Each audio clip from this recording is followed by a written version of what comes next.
믿음으로 살다가 보면은 어려운 일이 생깁니다. 어려운 일이 생기는데 제일 안타까운 경우는 제가 볼 때는 어떤 경우냐면 하나님께 실망해서 믿음을 버리고 떠나는 경우이죠. 그게 제일 제가 볼 때는 안타까운 경우입니다.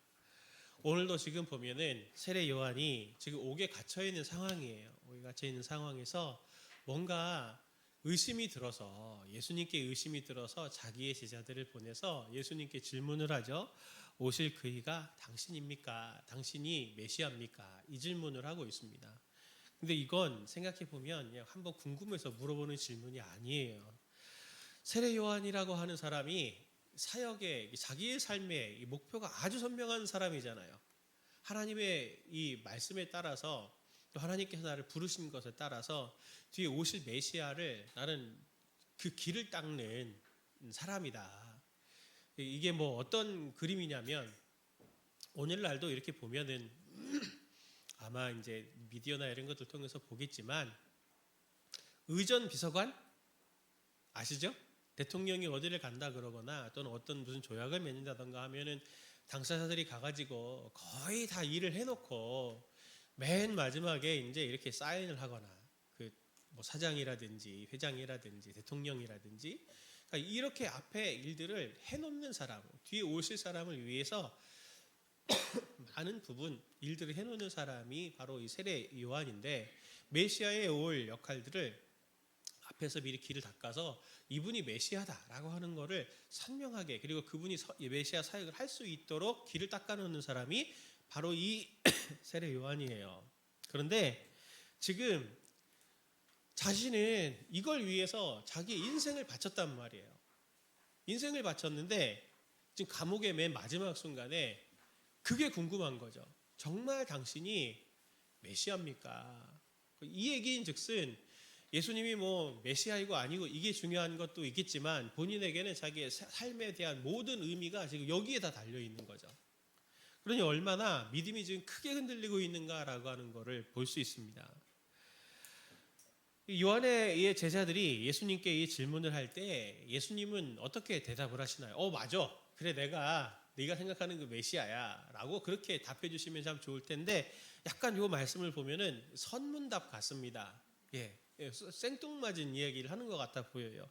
예수님 뭐라고 말씀하십니까? 22절 말씀 보면 예수께서 대답하여 이르시되 너희가 가서 보고 들은 것을 요한에게 알리되 맹인이 보며 못 걷는 사람이 걸으며 나병한 자가 깨끗함을 받으며 귀먹은 사람이 들으며 죽은 자가 살아나며 가난한 자에게 복음이 전파된다 하라 하면서 예수님이 지금 하시고 계시는 사역에 대한 그림들을 와서 한번 보고 본 것들을 들은 것들을 그대로 너희 스승에게 가서 이야기해 하면서 예수님이 23절에 누구든지 나로 말미암아 실족하지 아니하는 자는 복이 있다 하시면서 세례 요한처럼 지금 실족하는 일이 생겨서는 안 된다. 예수님은 그거를 말씀하시죠.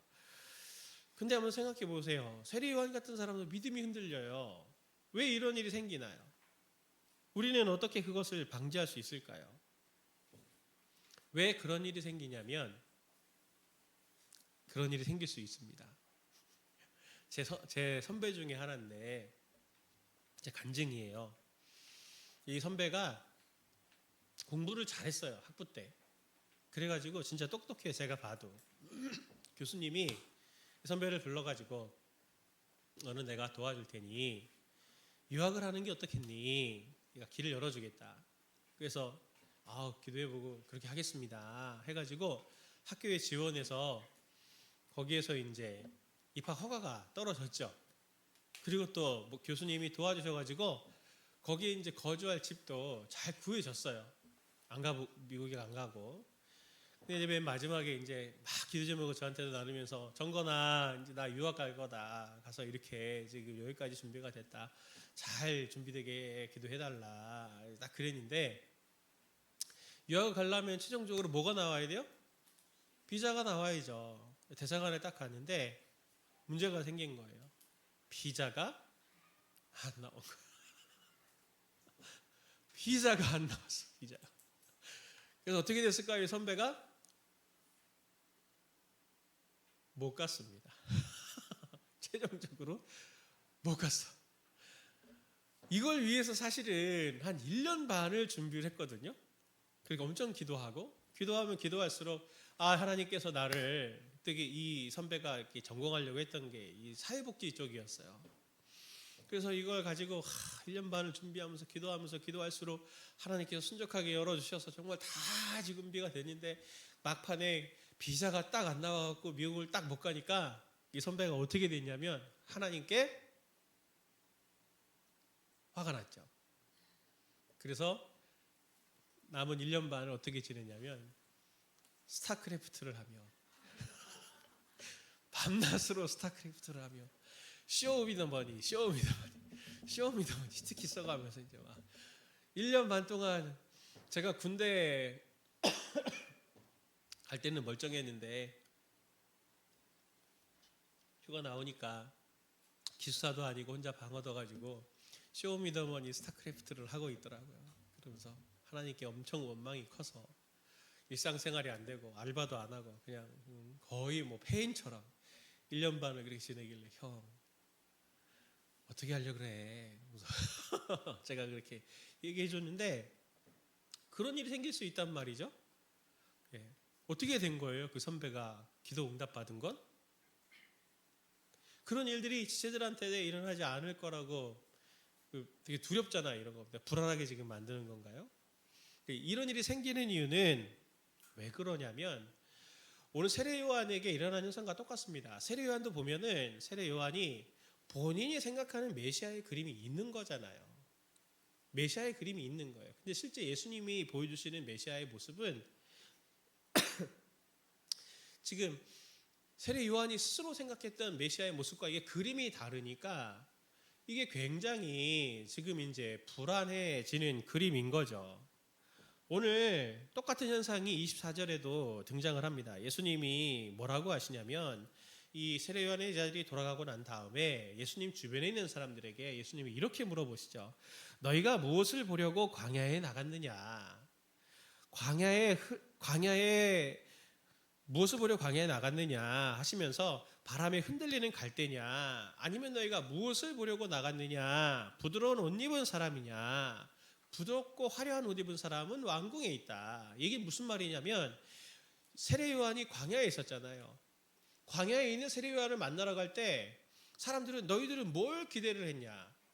선지자에게서는 말씀을 기대를 해야 되는데 어떤 사람은 일명 바람에 흔들리는 갈대 같은 사람이 아닐까 하면서 찾아가는 사람이 있고 어떤 사람은 왕국에 옷 입은 것 같은 그런 귀족 마치 우리 누군가 나를 끌어줄 수 있는 사람 같은 그런 사람을 만나려고 각자의 기대감을 가지고 지금 세례 요한에게 나갔다는 거죠. 그러면 지체들에게도 제가 동일하게 물어봅니다. 지체들은 오늘 하나님께 나오면서 이 예배에 나오면서 무엇을 기대하고 나온 거예요? 무엇을 기대하고 예수님 믿는 거예요?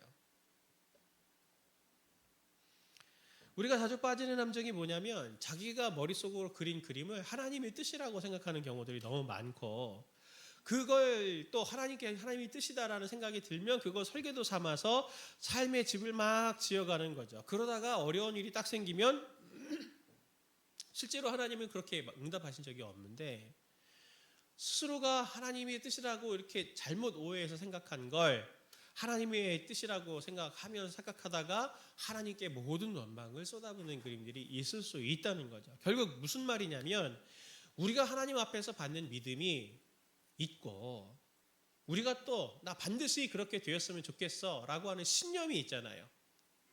참 믿음과 신념은 겉으로 보기에는 참 비슷해 보이지만 정말 믿음과 신념은 결정적인 부분들에서 차이가 난다라고 하는 걸 봐야 합니다. 오늘 내가 가지고 있는 하나님 앞에서의 믿음이 진짜 믿음인지 아니면 신념인지 그리고 또 내가 그동안 신념으로 내가 알고 있었다면 그걸 어떻게 믿음으로 내가 그것을 신앙생활을 할 수 있을지를 오늘 이 말씀을 가지고 성도님들이 우리 지체들이 잘 마음에 받을 수 있으면 좋겠습니다.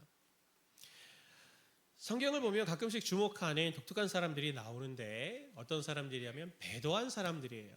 예수님을 잘 믿다가 믿음을 떠난 사람들. 디모데후서 4장 10절 같은 데를 보면 데마라는 사람이 나옵니다. 데마는 이 세상을 사랑하여 나를 버리고 데살로니가로 갔고 한때 바울의 동역자였던 데마는 세상을 사랑해서 데살로니가로 갔다 그러고 디모데전서 1장 19절 같은 데를 보면 믿음과 착한 양심을 가지라 어떤 이들은 이 양심을 버렸고 그 믿음에 관하여는 파선하였느니라 그 가운데 후메네오와 알렉산더가 있으니 하면서 믿음에 떠난 사람들에 대해서 얘기해요. 이게 뭐예요? 제가 이 얘기를 하냐면 신앙생활을 한다고 하더라도 겉으로 볼 때는 다 똑같은 믿음 생활을 하는 것 같지만 어떤 사람들은 그게 진짜 믿음이 아니고 자기 신념으로 신앙생활하는 사람들이 있다는 거죠. 그런데 그런 사람들은 시간이 지날수록 어떻게 돼요? 배도, 교회를 떠나거나 오늘 말씀처럼 바울의 동역자들이 변질되거나 세상을 사랑해서 믿음의 길을 중단하는 일들이 생깁니다. 이 믿음과 신념이 얼마나 유사한지 볼 수 있는 좋은 비유가 있는데 마태복음 13장 24절에서 28절을 보면 예수님이 이렇게 말을 해요. 예수께서 그들의 앞에 또 비유를 들어 이르시되 천국은 좋은 씨를 제밭에 뿌린 사람과 같으니 사람들이 잘 때에 원수가 와서 곡식 가운데 가라지를 덧뿌리고 갔더니 싹이 나고 결실할 때에 가라지도 보이거늘 집 주인의 종들이 와서 말하되 주여 밭에 좋은 씨를 뿌리지 아니하였나이까 그런데 가라지가 어디서 생겼나이까 주인이 이르되 원수가 이렇게 하였구나 종들이 말하되 그러면 우리가 가서 이것을 뽑기를 원하시나이까. 비유인데요. 이제 이번에 단기 선교 여름에 이제 가게 되면 농촌 활동들 하게 될 텐데 저도 농사를 조금 도와드린 적이 있습니다. 좋은 씨를 심죠. 벼씨를 심지만 가끔씩 거기에 가라지라고 하는 피라고 하는 그 식물이 있어요. 그게 거기에 섞이기 시작하는데 섞이는 경우가 있는데 처음에 자랄 때는 똑같아요. 모종일 때는. 근데 자라면 자랄수록 이제 피는 더 높게 이렇게 올라오죠. 근데 그걸 보고 바로 뽑을까요? 물어봤더니 종들이 예수님은 종말 때까지 남겨둬라 라고 하시는 거예요. 이 얘기인 즉슨 이 밭이 지금 교회 공동체인 거거든요. 그러니 하나님의 참 믿음이 아니라 자기의 믿음으로 신앙생활하는 사람들이 있어요. 그러다 보니까 교회 안에 이런저런 다양한 사람들이 있을 수 있는데 저 그런 분도 들어봤어요. 사업하려고 교회에 등록하는 분들. 예, 여기 인맥이 많잖아. 그러니까 특히 다단계 같은 거 하는 사람들은 얼마나 이거 쉽겠어. 그렇죠? 그건 순수한 게 아니잖아요. 그러나 믿는 모습들을 예배드리는 모습 보면 다른가요? 속을 드러내지 않으면 알 수가 없죠. 이 비유가 보여주는 건 좋은 씨인지 가라지인지는 어느 시점이 될 때까지는 구분하기 어렵다는 건데 믿음과 신념의 차이는 어떤 차이가 있냐면 누가복음 8장을 보면 4가지 땅의 비유가 나옵니다. 아마 지들도 한 번씩 들어봤을 텐데 좋은 땅에 돌밭, 가시밭, 그 다음에 길가, 그리고 좋은 땅 해서 4가지 땅이 나오는데 좋은 땅의 설명을 이렇게 해요. 8장 15절 말씀 보면 좋은 땅에 있다는 것은 착하고 좋은 마음으로 같이 볼까요? 시작. 말씀을 듣고 지키어 인내로 결실하는 자니라. 아멘. 자, 좋은 땅은 어떤 땅이라고요? 어떤 사람이라고요? 말씀을 듣고 지키어 인내로 결실하는 거다. 이게 믿음의 굉장히 중요한 특징이에요. 신념은 가다가 꺾입니다. 우리 시들도 지금 벌써 5월 다 가잖아요. 연초에 결단한 거 있죠. 올해 내가 이거 해보리라 했는데 잘 되던가요? 안 되니까 작심삼일이라는 말을 쓰는 거죠. 사람은 아무리 의지가 강해도 뭔가 해보려고 하면은 자기 의지는 분명히 꺾이게 마련이에요. 그런데 참 믿음은 말씀으로부터 시작했기 때문에 말씀의 힘으로 이 모든 상황과 한계가 있더라도 반드시 그것을 뚫고 나갈 수 있는 힘이 거기에서 차이가 생겨요. 겉으로 볼 때 신념으로 내가 해볼 거야. 말씀을 주셔서 내가 해볼 거야 할 때 똑같은 결단과 엄청난 에너지가 생기지만 시간이 가면 갈수록 가라지는 내 신념은 점점 더 희미해져 가고 믿음은 어떤 일이 생겨도 내가 반드시 그것을 뚫어낼 거야. 그럼 지체들 여기에서 믿음과 신념의 가장 중요한 차이를 알게 됐죠. 그럼 성도 지체들은 믿음을 갖기를 원하잖아요. 그럼 어떻게 믿음을 가져야 될까요? 아까 제 선배 얘기 들은 것처럼 믿음으로 시작을 한 것 같지만 신념이 돼서 결국에는 마지막에는 어려움을 겪었던 그 선배 같은 일들이 일어나지 않으려면 어떻게 해야 될까요? 죄송합니다. 오늘 컨디션이 안 좋네요. 믿음은 어떻게 시작해요? 믿음은 로마서 10장 17절을 보면 그러므로 믿음은 들음에서 나며 들음은 그리스도의 말씀으로 말미암았느니라. 말씀을 들음에서부터 시작이 되는 거예요. 우리 지체들이 지금도 많이 꿈을 꾸고 도전을 하지만 낙심이 되는 건 내가 그거 결심해보고 해봐야 그거 도움이 안 돼. 그러니 내가 불안과 염려가 있지만 우리 지체들이 삶의 토대에서부터 분명히 하나님께서 지체들을 지으실 때 하나님께서는 뜻을 두고 우리 지체들을 각각 창조하셨고 하나님께서 하나님의 일을 감당할 동역자들로 지체들을 부르셨는데 하나님이 지체들에게 주신 은사와 하나님께서 주신 비전들 이것들을 어떻게 발견할 거예요? 지금까지 계속 여기까지 살아오는 특히 사춘기를 거쳐서 청년의 여기까지 오는 시간들 속에 거의 대부분 많은 시간들 입시를 위해서 달려온 거죠. 그리고 그 입시에서 이 진로를 결정한 것은 무엇이 지체들의 진로를 결정한 거예요? 성적 아니었나요? 그렇게 되다 보니까 노력이 굉장히 중요한 것 같고 나의 은사와 달란트, 나의 비전 이런 것들은 지금 어디 눈 녹듯이 없어서 생존을 위해서 지금 걱정하고 고민하는 하루하루를 겨우겨우 사는 사람들이 되어져 가고 있는 거잖아요. 우리에게 필요한 건 뭐냐면 지체들에게 하나님의 말씀이 들려주는 게 굉장히 중요해요. 이 예배의 자리를 통해서도 그것이 들려주는 게 중요하고 GBS도 하지만 매일매일 큐티의 자리, 큐티를 하는 게 아니고 오늘 주님께서는 나에게 말씀을 통해 말씀하시는 분이거든요. 그럼 그걸 순수하게 들으려고 해야 되는 거죠. 세례요한은 그걸 놓친 거예요. 세례요한의 제자들이 예수님께 와서 질문을 할 때 오실 그이가 당신입니까? 라고 할 때 예수님은 그냥 있는 그대로 보고 가서 얘기해줘.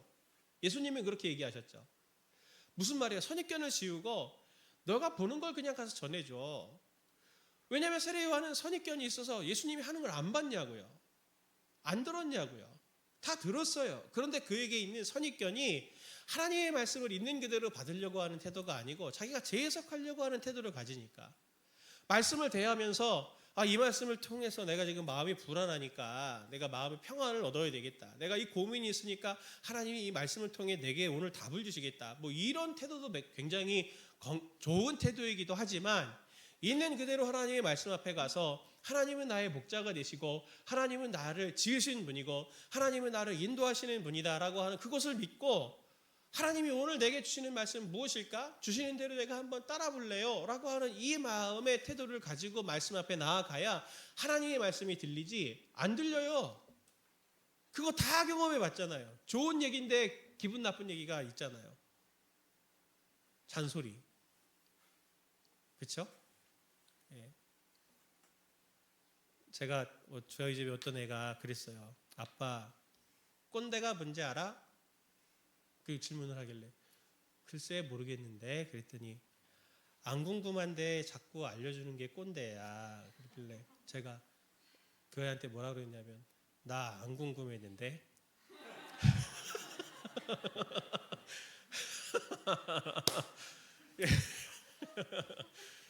자, 꼰대는 나이에 달린 게 아닙니다. 이 얘기를 왜 하냐면 주변에서 계속 좋은 얘기를 해주면 뭐하냐고 들을 준비가 안 돼 있는데 하나님의 계속 지체들에게 말씀을 통해서 예배를 통해서 계속 말씀해 주시려고 하면 뭐하냐고 계속 말을 하고 있는데 귀를 닫고 있으면 하나님의 뜻을 분별하기는 어렵고 내가 그렇잖아요. 사람들이 듣고 싶은 얘기만 듣는다. 듣고 싶은 얘기만 듣는다. 그건 정말 보니까 그래요. 똑같이 이렇게 설교를 해도 들어보면 이렇게 내용을 얘기해 보라고 각각 다른 얘기를 하더라고요. 내가 저런 얘기도 했구나. 제가 그 착각을 할 만큼 듣고 싶은 것만 듣는 게 이 편향돼서 듣는 게 사람의 심리이기 때문에 말씀의 자리 앞에 나아가서 하나님 앞에 나아가서 말씀과 기도를 할 때 꼭 중요한 건 뭐냐면 정말 주님을 주님으로 인정을 하는 거죠. 하나님이 주시는 말씀을 제가 들을 수 있는 그대로 들을 수 있는 마음을 주십시오.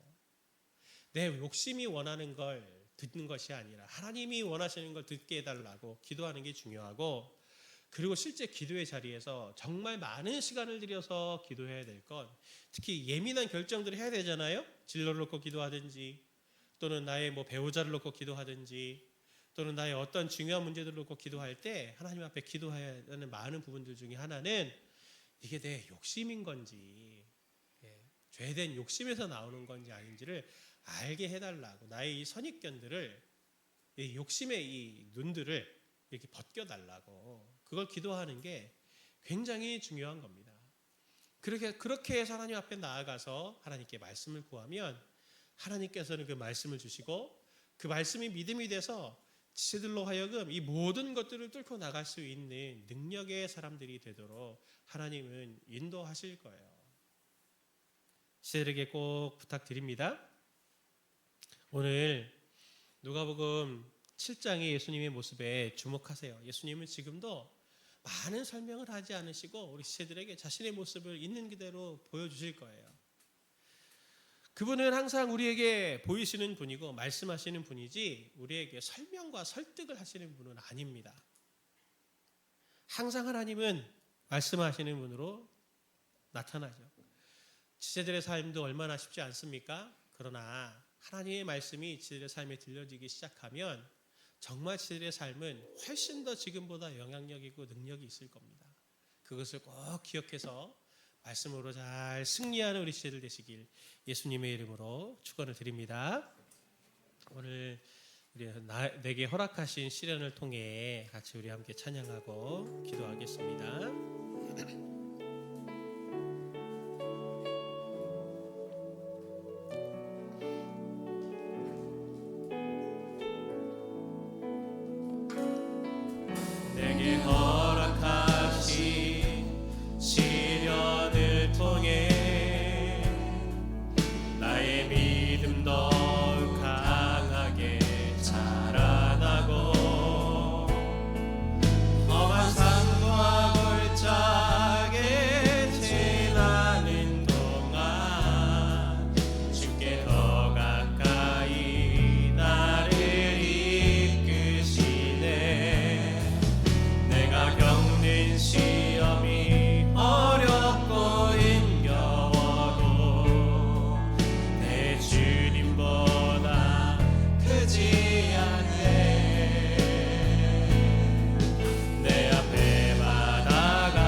시련을 통해 내게 허락하신 시련을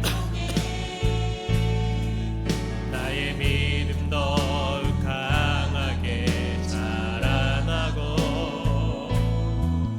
험한 산과 골짜기 지나는 동안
시대들 속에 지금 많이 지쳐있고 힘이 없는 자들이 있습니까? 우리가 찬양으로 주의 능력으로 내 삶이 새롭게 되고 주의 능력으로 담대히 나가게 된다고 했는데, 그 주님의 능력은 결국 말씀을 통해서 말씀이 내게 붙들린 바 되었을 때 그때 힘이 생기게 되는 겁니다. 하나님, 제게 말씀을 보내주십시오.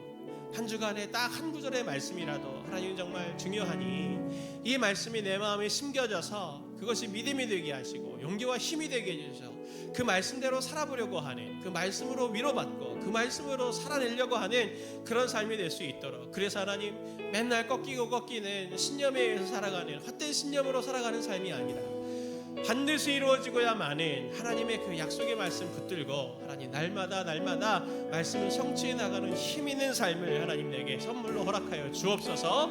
이 시간 같이 말씀 생각하면서 함께 우리 통성으로 기도합니다.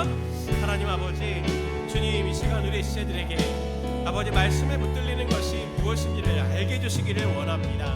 하나님께서 성령으로 각 사람들 가운데 하나님 함께 하시는 것을 아오니 그들의 눈을 여시고 그들의 귀를 열어주셔서 하나님 큐티를 할 때나 또 말씀을 들을 때나 예배를 통해서 말씀을 들을 때나 통독을 할 때나 하나님 어떤 때에서든지 주님의 말씀이 들려져 하나님 그 말씀으로 인해 아버지 하나님 그들의 삶이 용기와 힘이 생기는 것을 경험하게 해주시기를 원합니다. 그래서 하나님 아버지, 날마다 주님의 말씀을 더 가까이 하고 주님께 붙어 있어서 주님이 주시는 말씀의 능력으로 인해 하나님 세상으로 감당할 수 없는, 또 하나님 정말 우리 힘으로는 하나님 헤쳐나갈 수 없는 이 모든 상황과 이 모든 이것들을 하나님 이기고 또 이기는 우리 시대들 될 수 있도록 은혜를 베풀어 주옵소서. 진심으로 하나님 아버지, 저희들의 약함을 누구보다 잘 아십니다. 주님께서는 우리에게 말씀을 보내주시는 하나님이신 줄을 아오니 아버지 하나님 은혜를 더해 주셔서 이번 한 주간 정말 우리 시대들이 지칠수록 주님의 말씀 가운데 가까이 나아가는 자들 되게 하사 아버지 하나님께서 주시는 힘으로 하나님 세상을 승리하는 시대들 되게 하여 주옵소서. 그렇게 행하실 주님을 믿고 의지하며 예수님의 이름으로 기도합니다. 하나님 아버지, 우리 시대들이 정말 말씀에 붙들리는 것이 무엇인지를 하나님 깨달아 아는 자들 되게 해주시기를 원합니다. 영적으로 저희가 어둡고 알지 못할 때 주님께서 따뜻하게 먼저 찾아오셔서 어두운 영은 밝혀주시고 또 어리석은 것들은 또 주님께서 명철하게 주님께서 지혜를 주시는 분 아니십니까? 각 사람들 가운데 성령 하나님 계시오니 아버지께서 우리 시대들에게 세상에 있는 많은 음성들과 그 소식들로 그 말들로 자기의 내면을 채우는 것이 아니라 하나님의 말씀으로 자기의 속사람을 채우고 그 말씀이 흔들리지 않고 모든 것을 이루는 그 말씀이 우리 시대들의 삶을 주도하여 반드시 하나님께서 원하신 그 뜻들이 우리 시대들의 삶에 다 이루어지는 은혜를 하나님 부어주시기를 원합니다. 하나님께서 그렇게 우리 시대들에게 말씀 보내실 것을 간절히 사모하옵고, 이제는 우리 주 예수 그리스도의 은혜와 성부 하나님의 흑진하신 사랑과 성령 하나님의 돌보시고 또 말씀을 보내주시며 믿음이 생기게 하시는 놀라우신 은총이 오늘 말씀을 듣고 세례 요한처럼 또 때로는 의심과 또 두려움이 있다 할지라도 주님이 주시는 선명한 말씀으로 인해 하나님 앞에서 힘있게 삶을 달려가기를 마음에 다짐하는 사랑하는 모든 우리 지체들 머리 위에와 그들의 가정들 머리 위에 이제로부터 영원토록 함께 계시기를 간절히 축원하옵나이다. 아멘.